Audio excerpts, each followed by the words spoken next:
हमारे देश के प्रधानमंत्री आदरणीय नरेंद्र मोदी जी का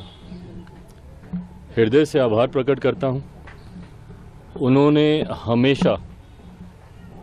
जिस प्रकार गठबंधन के भीतर मेरा संरक्षण किया, लोक जनशक्ति पार्टी रामविलास को उचित मान सम्मान देने का हमेशा कार्य किया। मेरे नेता आदरणीय रामविलास पासवान जी को जिस तरीके से उन्होंने अपने साथी, अपने दोस्त की तरह उनके रहते हुए और उनके जाने के बाद भी जिस तरीके से उनके मान सम्मान को हमेशा ऊंचा करने का काम किया, ऐसे में लोक जनशक्ति पार्टी रामविलास का हर एक कार्यकर्ता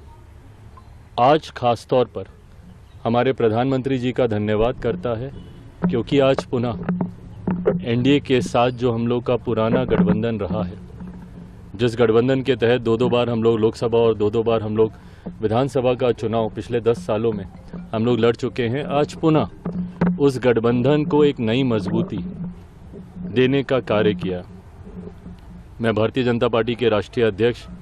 आदरणीय जेपी नड्डा जी, केंद्रीय गृह मंत्री आदरणीय अमित शाह जी का भी विशेष तौर पर धन्यवाद करूंगा, जिन्होंने एक बड़े भाई की भूमिका पार्टी के तमाम हितों को, पार्टी की तमाम चिंताओं को, पार्टी के तमाम कंसर्न्स को ना सिर्फ एक्नॉलेज किया बल्कि एड्रेस करने का भी काम किया। आज जब हम लोग गठबंधन, ये गठबंधन की घोषणा नहीं है क्योंकि गठबंधन में हम लोग हमेशा से थे,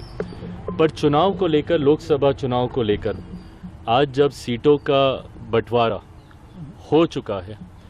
गठबंधन का स्वरूप पूरी तरीके से तैयार हो चुका है, तो इस मौके पर मैं केंद्रीय गृह मंत्री आदरणीय अमित शाह जी का, आदरणीय जेपी नड्डा जी का भी अपनी तरफ से, अपनी पार्टी के हर एक कार्यकर्ता की तरफ से उनका भी मैं धन्यवाद करता हूं। आने वाले दिनों में लोक जनशक्ति पार्टी रामविलास सिर्फ और सिर्फ एक ही लक्ष्य के साथ इस रण में उतरेगी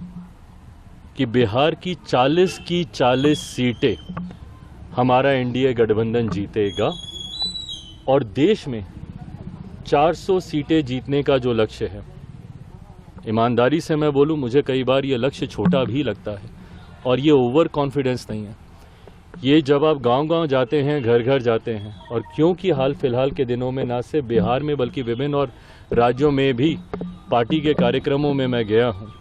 ये मेरा विश्वास वहाँ से आता है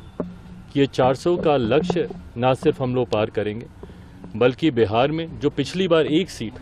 किसी कारणवश हम लोग की रह गई थी, इस बार 40 की 40 सीटें एनडीए का ये गठबंधन मिलकर जीतेगा।